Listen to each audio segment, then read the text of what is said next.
So halfway through The White Cat's Divine Scratching Post, Volume 1, spoiler talk time. This book is so fucking cute. Like, thank God. It's so lighthearted and super silly.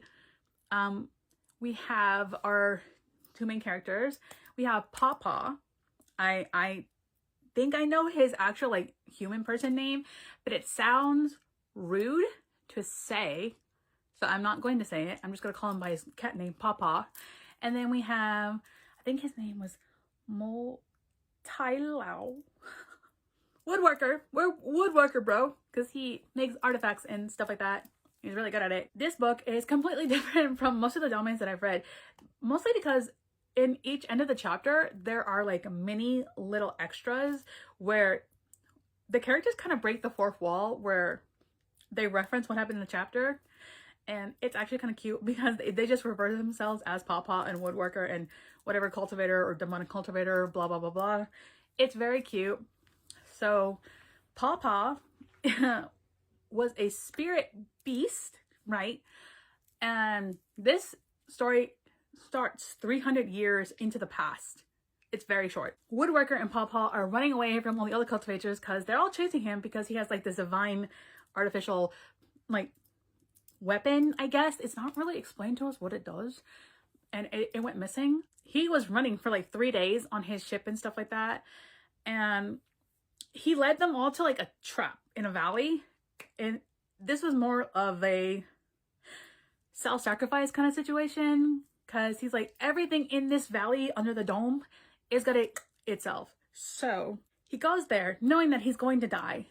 And the last thing that he does is takes his small little white cat that he loves to death and puts it in a tree that's going to survive the mass exit of everything in this place. And he just hopes that, you know, he lives and that he's well taken care of and he grows up big, because it's a very small little white cat. I adore cats.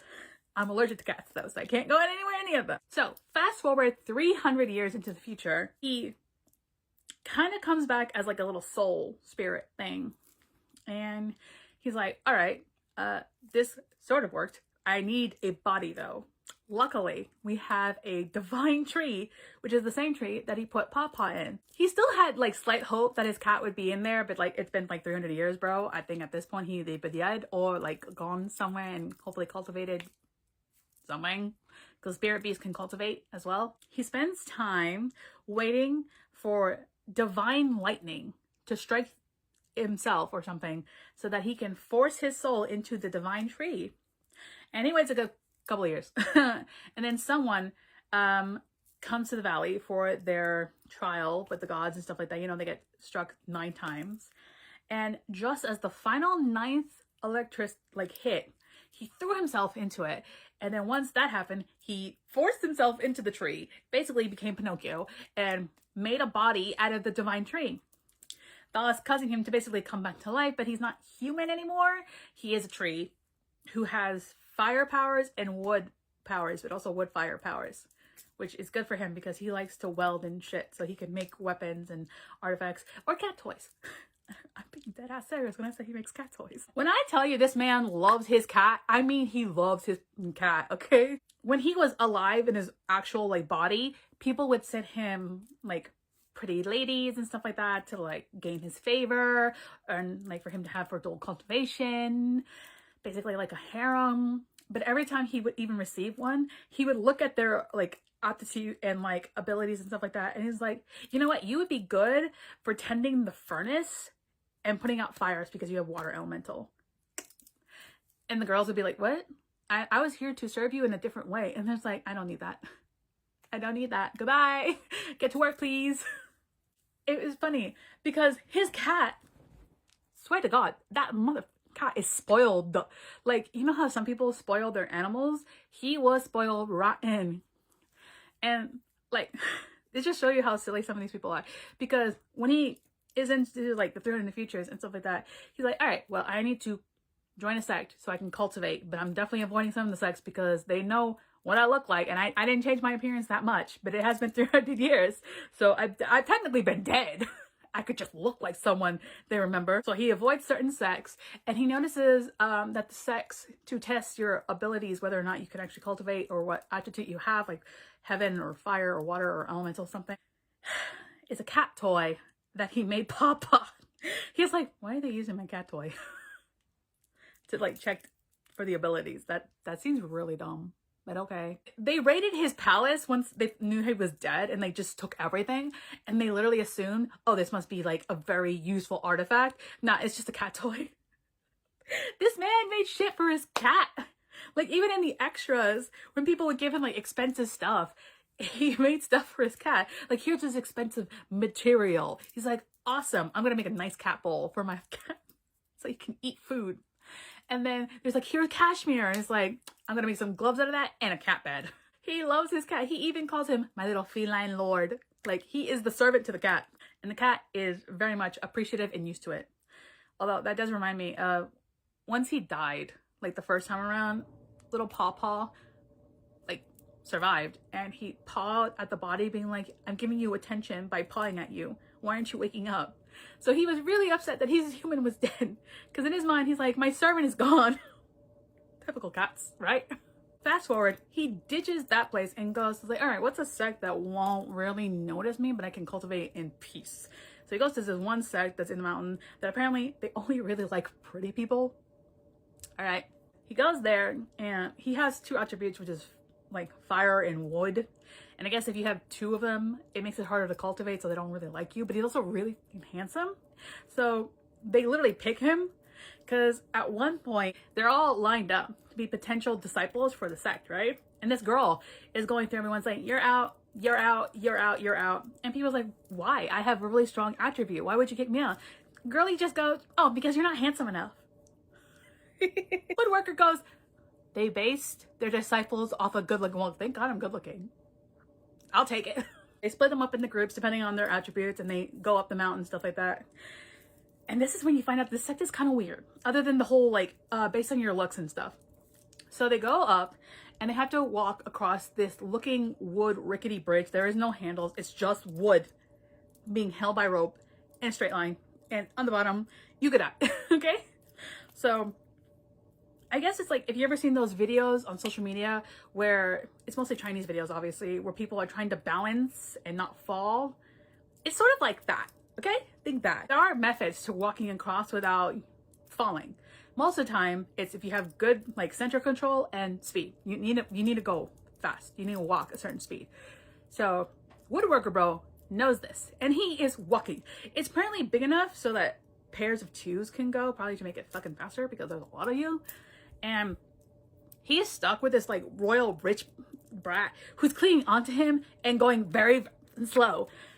And he's like, okay, can we pick it up a little bit? It's taking a long time to go because he's like almost crawling slow. And I'm just like, that's just gonna make this whole worse because then it takes time for like everything to start swinging and stuff. And he's like, no, you need to slow down. So Woodworker goes like, okay, that's it. Oh no, I'm falling. Rich brat just lets go instantly because he's like, you can fall, but I'm not falling for you. And once he let go, he starts walking really fast. He's like, thank God, I'm moving. So this dumbass, because they're the first two to go, by the way, so you're already just slowing the lane down. He goes down and he grips onto the side of the bridge. He's like, what are you doing? Don't leave me. He's like, I'm not turning around. I had a method. You didn't want to listen. Good luck. He gets across.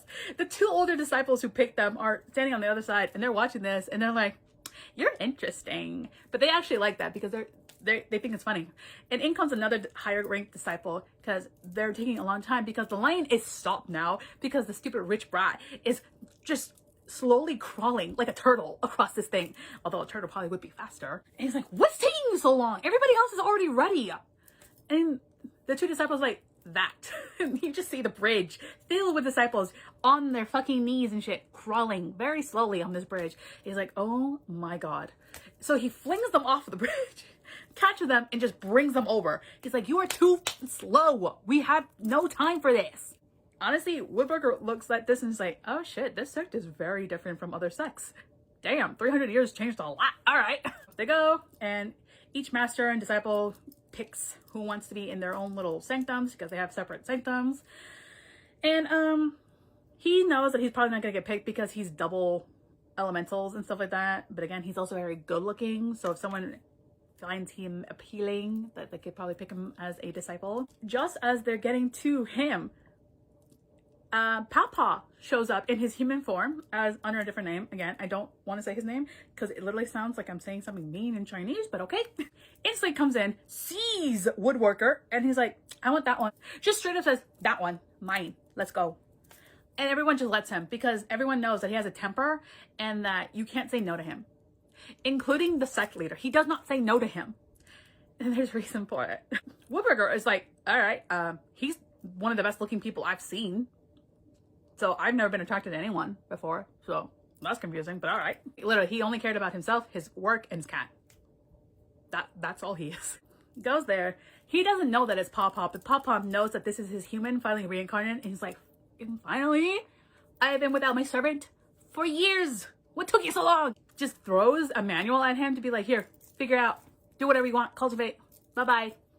And dude's like, oh, okay, that's not what a citizen's supposed to do. Okay, cut wood, cook deer.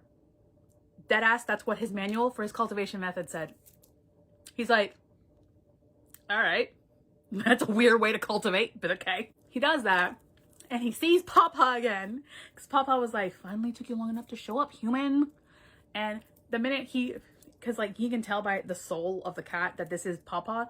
He's like, oh my God, Papa, you're alive. Why are you so small? But oh well, you're alive. I'm so glad I missed you. And like he hugs him. He tries to hug him. But Papa, being the cat that he is just like. So I'm just like, you're a tsundere cat.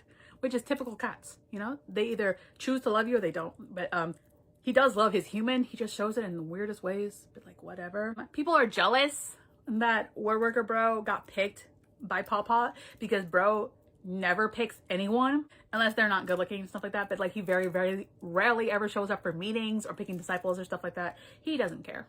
He's like, not my human, not good looking, boring. He's a cat. He does not care if you're not entertaining. All that happens. And like when Woodbro gets picked, people are jealous, and then some try to intimidate and bully him.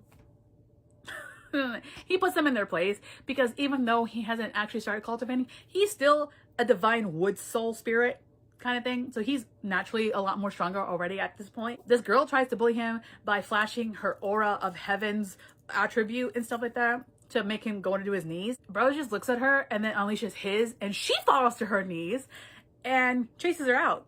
He's like, yeah, you can just leave my food at the door now. I don't really need you in my space. She can't tell anyone that she tried to bully him, but she just says that, oh my God, he's terrifying, but he's also really good looking. So a lot of the female disciples are just like, oh, but he's so good looking and he's really good. And then the rest of the sect tries to like bully him by dumping a bunch of administrative work to him, even though they're not supposed to, because he is a personal disciple of the master of that area. So he's higher ranked than all these other assholes. He knows this, by the way.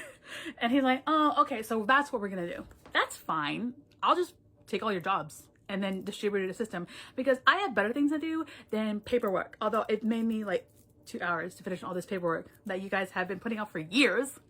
Bullshit. Again, Papa is with him during this entire time, but Papa as a cat doesn't care. Obviously, because like that's how his sect has been running for this entire time, so he does not care.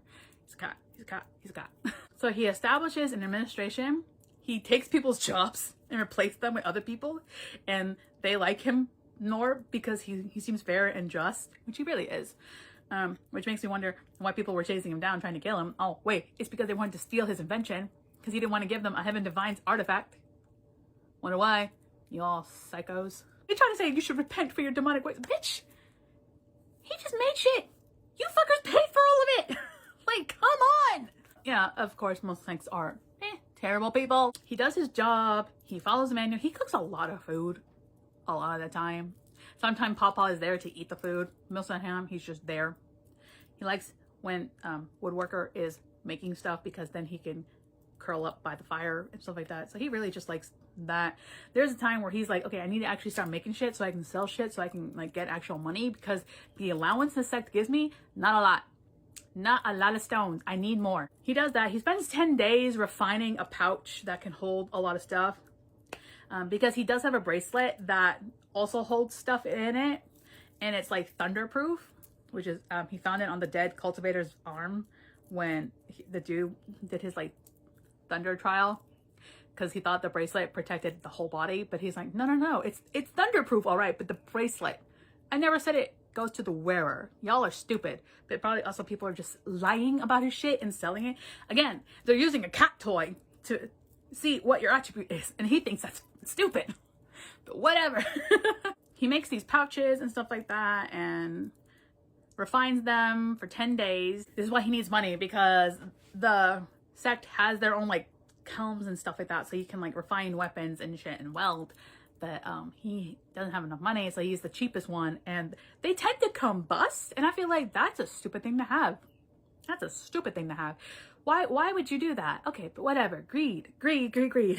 The reason why he wants to make the money is because he feels like Pawpaw sleeps too much, which is true, because apparently 300 years ago, bro could play for like 4 hours and be fine, but now he barely plays for like 2 hours, and he just sleeps for 20 hours, which is a lot for a cat. I guess it's because there are times where he's human and it takes a lot of energy, but he doesn't know that. Again, Woodworker does not know that his cat Pawpaw is his shizen.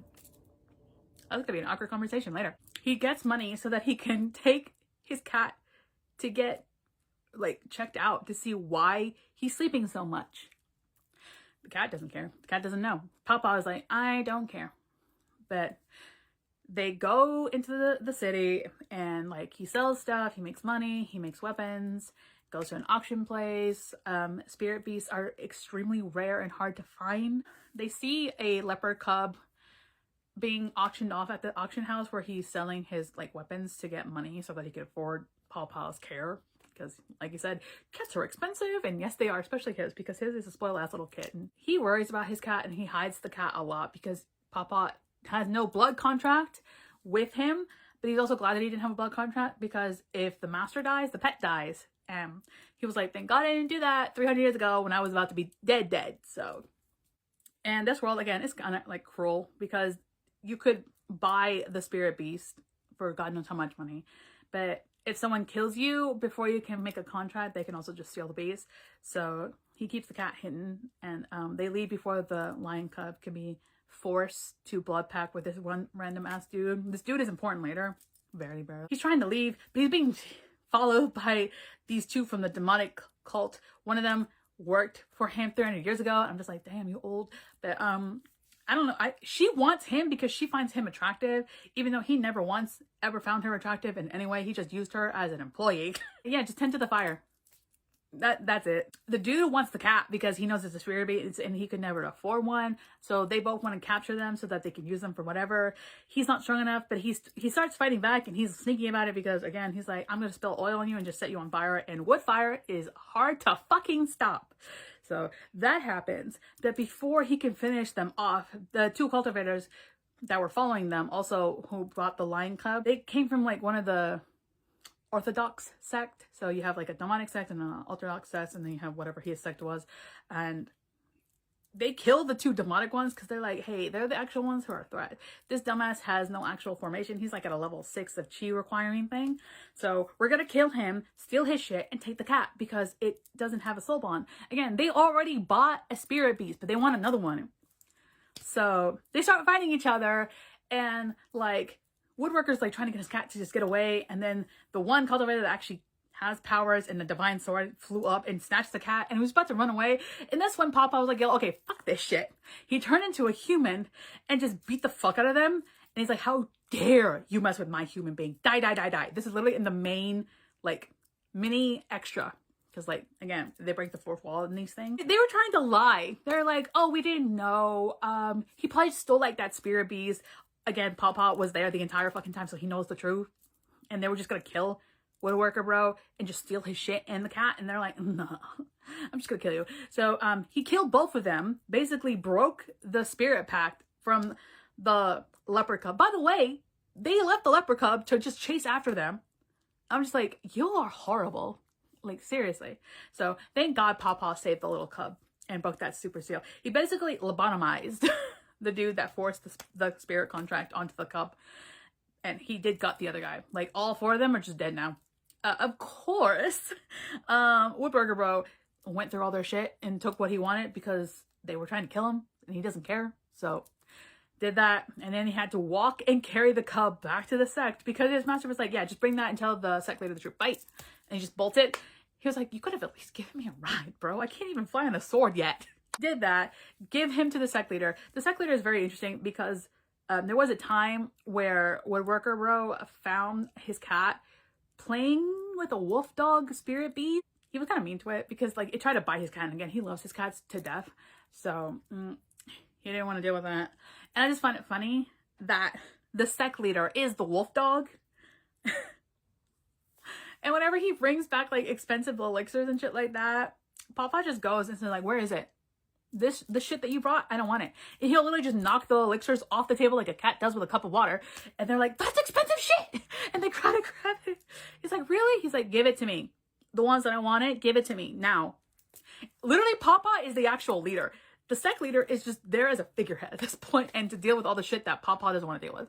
So once he gets the elixir that he wants, he's like, deuces, bye. You can keep the rest of that shit. He's just like, okay, he can do whatever the fuck he wants.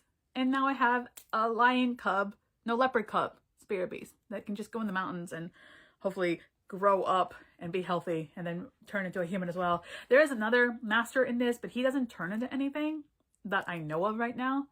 But it would be kind of funny if all the sect leaders were just spirit beasts. Although that's actually really dangerous because, again, the cultivators want the spirit beasts because they want to force contract on them.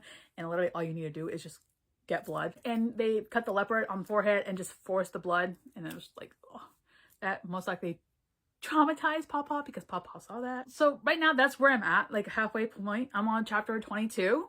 It is cute. It is very lighthearted. It can drag a little bit because I do feel like there's not really a plot, but this feels more like it deals with the romance because Woodworker Bro does think his Shizen is attractive. He's trying to like, don't think bad, don't think bad, don't think bad, don't think bad. He's trying to be like, I'm not going to do anything to him. He's my teacher. He's my teacher. I can't do anything to him. I just need to focus on my cultivation and my cat. That's it. He doesn't know that Papa is his teacher. So it'll be very funny to find out what happens when he does. He might be scarred. He might pass out from shock. I'm not gonna lie. So Papa gets really jealous if Woodworker pays attention to anyone. Like when he was making like a hairpin or like a bowl or something out of this like frost jade thing, Papa was like, is it for a female? For another cultivator? One of the servants at my palace? And he's like, no, it's for you. It's for you, my cat. When have I ever given a girl anything? It's Tsundere kitty cat vibes. So, it is weird. I will say it is weird because that's his pet cat. But also, these motherfuckers aren't human, so it doesn't really matter. Because I forgot there was a point where the title, the White Cat's Divine Scratching Post, makes sense because again, Woodworker is the body of a divine tree. Okay, if his soul gets scared out of his body, his human body goes from flesh and blood to actual wood. And Papa found this out by accident and then just started scratching him because he found it funny. He thought it was fun to scratch up his owner. He literally is a divine scratching post for a cat. The title literally made sense once I read that. I was like, oh, they literally mean, and he even calls him, you're my scratching post. So this book is lighthearted and silly so far. I hear it's only 3 books long. And I'm wondering, how can this be 3 books? It doesn't feel like it should be, but like 7 Seas is gonna be 7 Seas. Anyway, until next time, have a nice day. So I finished The White Cat's Divine Scratching Post, Volume 1, Spoiler Talk time. First things first, I will not be continuing with the series. I feel like the characters are not personally my kind of characters that I like, because if you enjoy a tsundere type person, kind of not showing their feelings and emotions, and I mean like being a tsundere the entire book, like there's maybe like slight hints when he's sleeping, but most of the time he's clawing or biting or just plain up ignoring Woodworker Bro, go for it. I personally don't really like those stories. I don't really find it appealing to have one person clearly like someone and then being a tsundere, and like it just, I don't like that kind of story.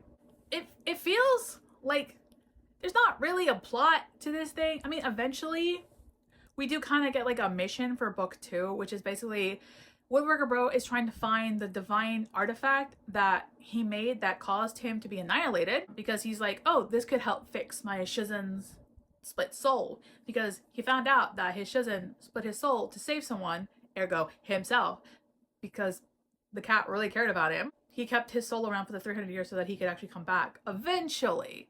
Which, you know, I guess that's cool, but I don't really feel like I care, which is sad. We mostly find out because, you know, the beginning of the book, Woodpecker Bro was being attacked by some Orthodox people who bought like the leopard cub, and his Shizun was like, I'm gonna destroy them. And he did, because his Shizun is used to doing whatever the fuck he wants. Literally, we've been shown multiple times by other spirit beasts that they fear Papa, this little white cat with ice powers. Okay, I don't know. I don't really know why. We kind of have a moment where the dude shows off a disciple, and again, we're reminded that this sect based off of looks, because this one dude whose name I guess stands for handsome comes to challenge Woodworker Bro, and he gets owned like easily, because again, Woodworker Bro is actually not normal, and neither is a Shizun. So that happens, but then, you know, his Shizun used too much magic, so like he's really tired, and that's how he finds out that, oh, my Shizun is Papa. I kind of figured it out when your hair turned white, but then I find the bracelet that I gave Papa on you, so oh my god, you're my cat. And he took it in strides. He was pretty chill about it, you know. And like his senior is also a spirit beast. Oh, there's a lot of disciples here that are just spirit beasts. Okay, like bunnies, like a weasel, that tortoise that belongs to the sect master is also just a spirit beast. But I mean, like, the sect leader is also a spirit beast. Like, there's so many in this sect, so like, good for them, because I guess it's a safe place for them to be. But even like Woodpecker Bro's like Shichang is a tiger spirit beast who only got picked because he makes a good footrest. Because, you know, because Papa runs cold because of his ice powers, he likes to put his feet onto the tiger fur. And the tiger does it. He likes to be used as a rug and stuff like that. And I'm just like, okay, weird. And Woodworker Bro just like, oh, like, what a cute tiger. And like, he pets him and everything. He finds out that that's his, you know, Shizong. He fed him as a tiger. He gave him mutton as a tiger. And then he asked his senior, when he was a human being, if he liked the beef or the lamb. And then when he answered, oh, the lamb, obviously. He's like, oh, okay, so you're the tiger. So there's a lot of spirit beasts here, which is good. So that means Papa was raised and taken care of for all the 30 years that I wasn't here. That's good. I thank everyone for that. He's like, I need to find a device so that I can take the part of Papa's soul that's in me and put it back into his soul so that he is better, because I care about my cat. So when Papa finds out that he is looking for that divine artifact, he gets mad because he's like, oh my god, you're looking for that stupid shit that ended up with you being annihilated, and I had to wait 300 years to bring you back to life. Fuck that. No, I don't like that. They kind of have a little bit of an argument, but like, then Woodworker Bro goes to his teacher and be like, hey, can I borrow 50,000 high level spirit gems, you know, just like 50,000. And his teacher just gives it to him. He's like, yeah, do whatever you want. And he's like, okay, cool, I'm gonna be gone for a couple of days. The tiger's gonna take care of you. He's like, no, I'm going with you, okay? Because the last time, you could have died without me, all right? I saved your life by splitting my soul, so you're not going anywhere. So the three of them, the tiger, the cat, and Woodworker Bro, go. They find an auction house. They start buying materials and all that stuff. And there's a cute moment where there's like this expensive material, right? And it costs a lot of money. And Woodworker Bro is like, I don't have a lot of money, because he already spent some of his money on some of the other materials in there. He only had 50,000, remember? And his Jason's like, well, you don't have enough. Sucks to be you. And he's like, yeah, I know. So like, he stops betting, because like, they're in a higher ranked betting area. So they're in like a private booth. Seeing the dejected face on Woodworker Bro, Papa buys the material for him, but he doesn't really say it. He's like, there, stop whining, crying about it.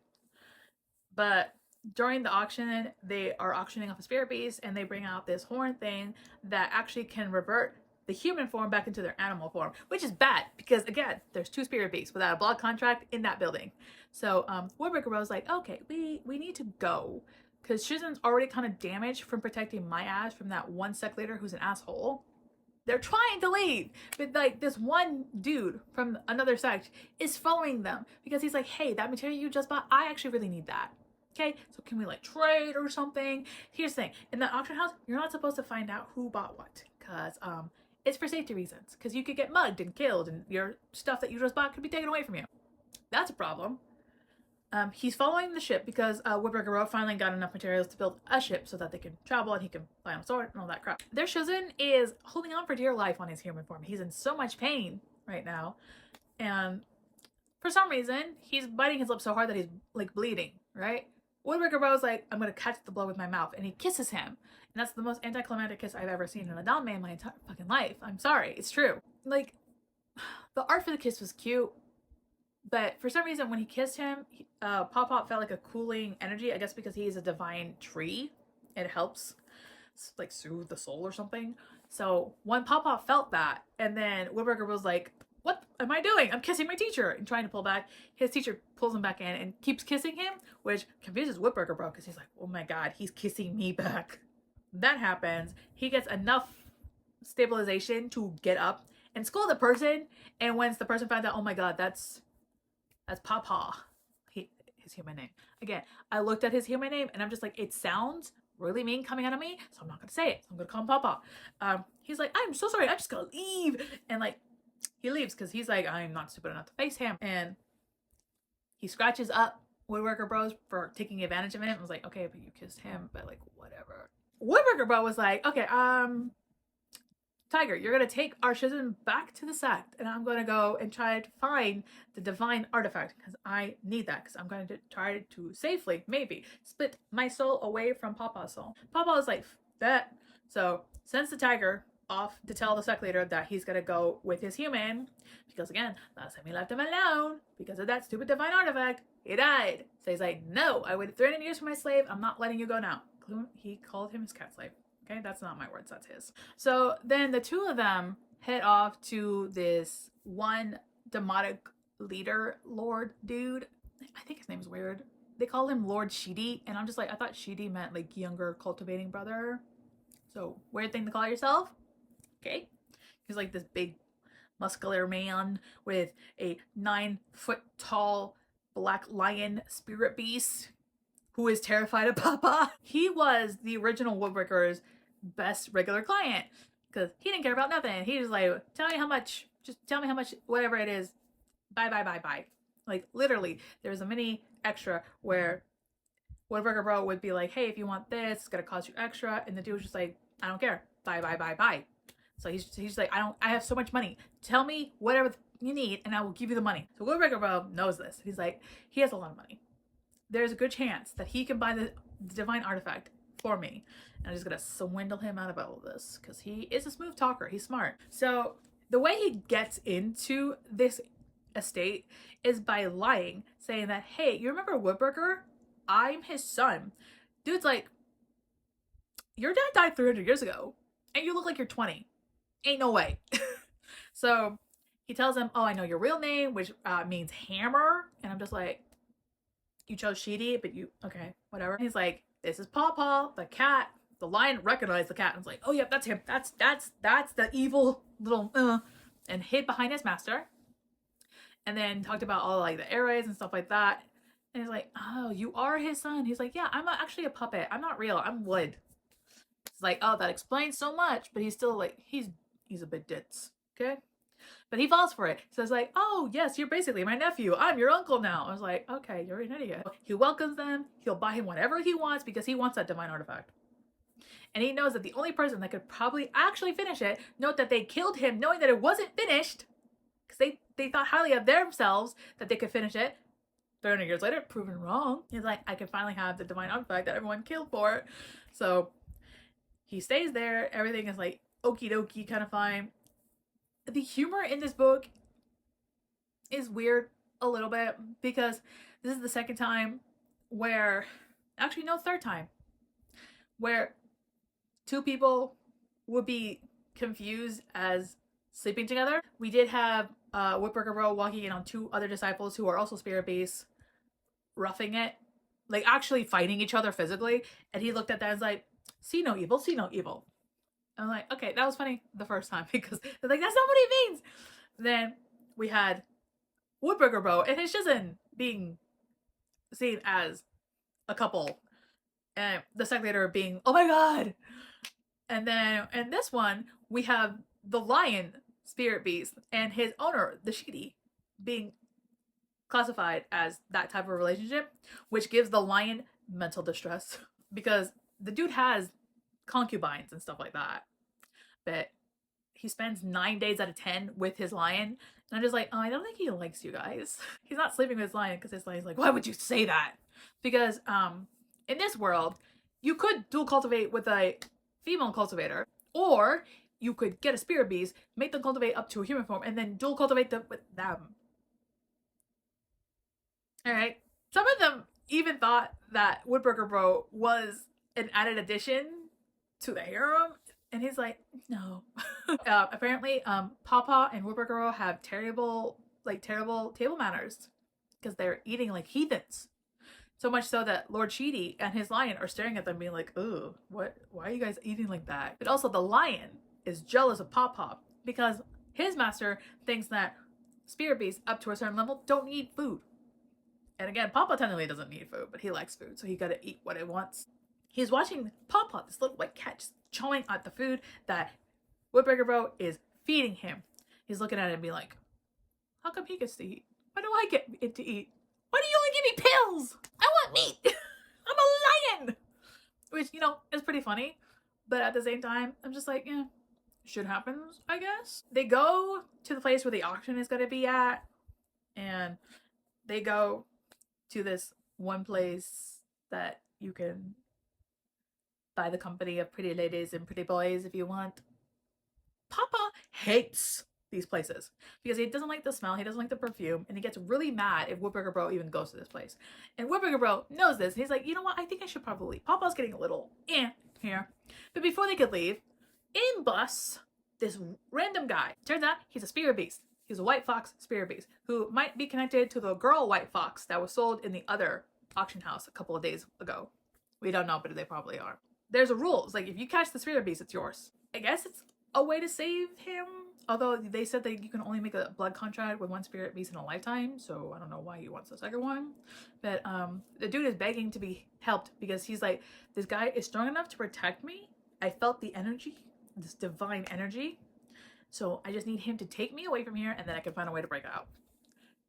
They don't want to be anywhere new. And, you know, the guards kind of walk in, but they have to be respectful. They can't just bust in. And Shidi's like, no, I'll take him. He's like, oh, but the auction house is, that's a product that we can't just give it to you. Dude just tosses money. Again, he's like, money. And, you know, once they leave, Fox dude just passes out, and he just hands it to the lion. And he's like, all right, I'm going to keep the fox on me then. Papa and Woodburger Bro just go back to the estate because dude owns his own place at this city. And, you know, Papa turns back into a human and says, you need a bath. You stink. I hate that smell of perfume and all like that. It's like, I guess it's sort of like a possessive kind of thing, but at the same time, I'm just like, he's actually sneezing, so it actually could just be an allergy. Does that. Woodburger Bro offers to give Papa a bath, like he's done multiple times. And Papa's like, how dare you?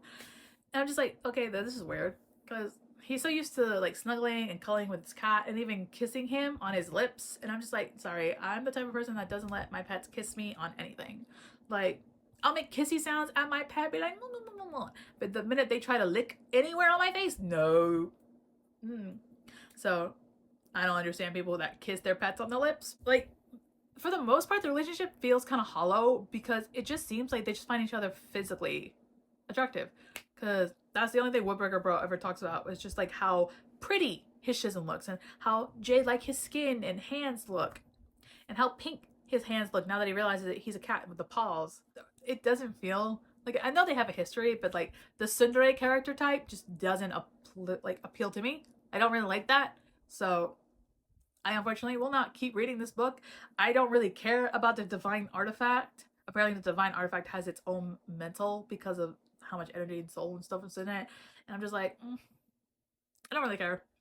Like, clearly Woodbreaker Bro is like the caring, loving type to his cat, and his cat's like scratch, scratch, scratch, scratch, scratch. Because literally in the extras, he just scratches him so many times. He'll bite him on the eyelid, he'll bite him on the nose, he'll slap him. Like in one of the extras, he's like, "Hey, let's do something fun," and Woodbreaker Bro's like, "Oh yeah, what?" And Papa just like whips his claws out, and he tries clawing his back because he's used to scratching his face. He's like, clawing your back isn't as fun as clawing your face. I'm just like, romance? Weird, weird. Not liking this. Nope. The plot isn't really plotting, and the characters aren't really, likable for the most part for me. I really couldn't care about these characters. Like for other characters in other domains, I will be sobbing and crying for them. These characters, I'm just like,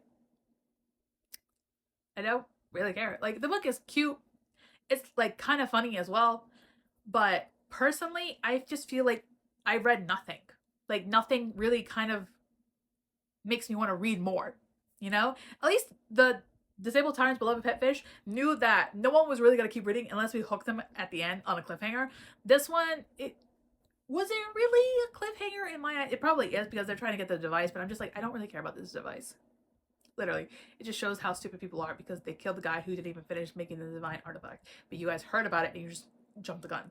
I'm just like, y'all sound stupid. Literally. So I'm just not interested. So that sucks because I was really looking forward to something cute and lighthearted, but maybe that's just not my style. No, it's just the tsundere. I don't like tsunderes. So that's, if you like tsundere relationships, go for it. Like the book is cute. I will give it like a 3 because I did like the first half of the book, but like the second half just felt like a chore, which is terrible. I hate when that happens. I really do. I hate when I start off a book and it's like, oh my god, and then like it just tempers off. And the fact that they stretch this out into 3 books, I'm just like, no, I can't. I have so many other books that I want to read, and I just can't. Unfortunate for them, but I am excited to continue reading Mistakenly Saving the Villain, which comes out later this month. So look forward to that. And now I'm going to knock out my TBR, and I'm going to start Game Changer and then Heated Rivalry. So that is exciting for me because and then like other books, like other Dames. So yeah, unfortunate for this book, but we keep chugging along. Anyway, have a nice day.